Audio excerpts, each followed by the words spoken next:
Hi, my name is Joab Lopez. When I was thinking about kind of a lesson for today, I was kind of reminded of all the times that a lot of friends or family come to me and they discuss with me a lot of personal things that are going on in their life, and a recurring theme is kind of what I want to address today.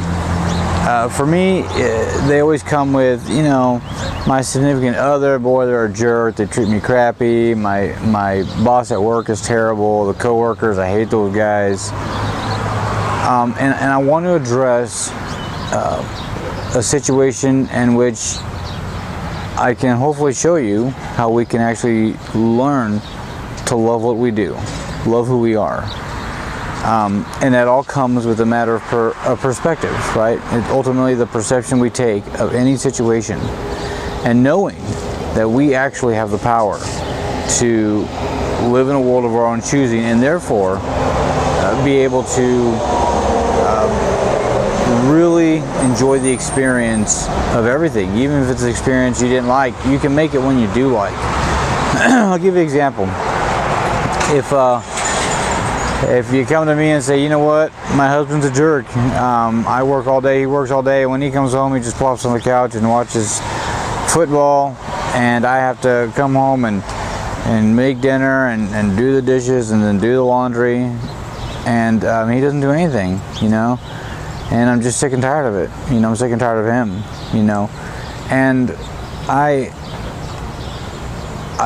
this is a common thing. This happens to us, guys. We get lost in what others are doing to us, or how others make us feel, and we need to get away from this idea. And here's the reason: because it's proven scientifically that a feeling is a chemical reaction in your brain, right? And when that chemical reaction happens, it's a legit reaction. All right, so you legitimately do feel that way, whether it's the anger, the depression, or the hurt. But what a lot of people don't realize is that reaction doesn't last longer than 2 minutes. That's the extent of it. At that point, you're no longer actually feeling that way. So I always like to tell people, if they're angry or upset and it's longer than 2 minutes, they're faking it. Because that's what happens. Your body gets into this system. It's kind of like a loop, right? Where you get in this feeling, this reaction happens, and you get in that feeling, but then the mind remembers the feeling and the environment and everything that played into that feeling, and it plays it on a loop. And so you continue to be angry. And so when you're angry days or weeks or months later, it's because you're living in a loop of that moment in the past, right? We need to learn to get away with that, get away from that, right? And the best way is to begin to have, first off, gratitude for every situation. Be grateful. Find the good in that situation that allows you to accept that situation as something good and positive in your life. And in the example that I gave you, it might go like this: I am tired too, but the food does need to get made. And you know what? I love eating. I love to have a good hot meal, and so I don't mind making it, right?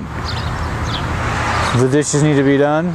I love to eat on clean plates and be able to reach in my drawer and grab a fork whenever I want to. I'd be glad to do the dishes, right?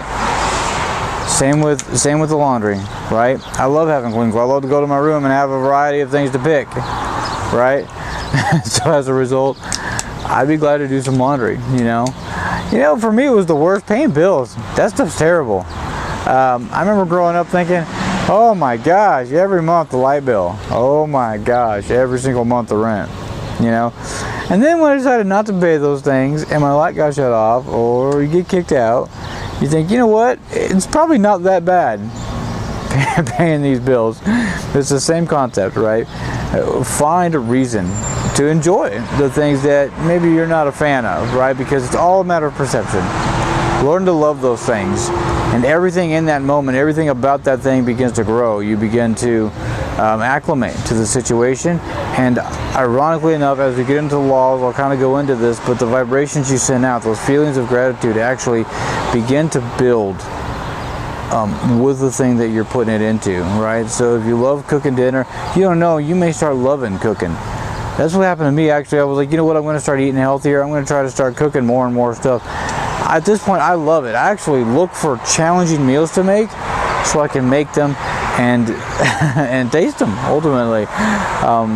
And now it's a passion. Like, I love it. It's a hobby. People are like, oh, you should be a chef. Oh, no thanks. You know, I'm not that great.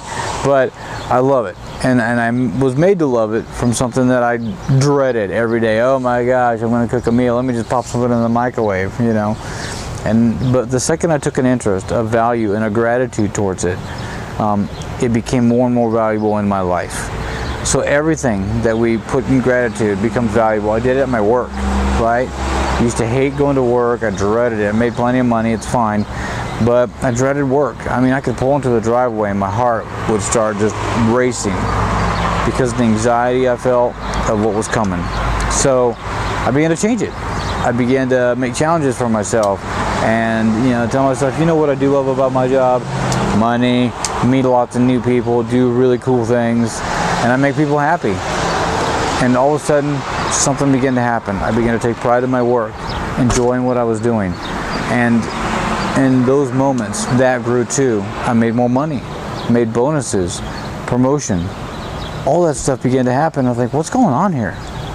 That's what it is. That spirit of gratitude began to alter the vibration of the vibration I was putting out to it. And in return, it was giving it back. Kind of like the whole karma idea, right? Same concept. I put a vibration out of gratitude, appreciation, and it came back. It came back over and over and more. And that's the best thing about this. The second you put out that energy, and whatever kind, bad or good, it comes back. And guess what? It comes back way more.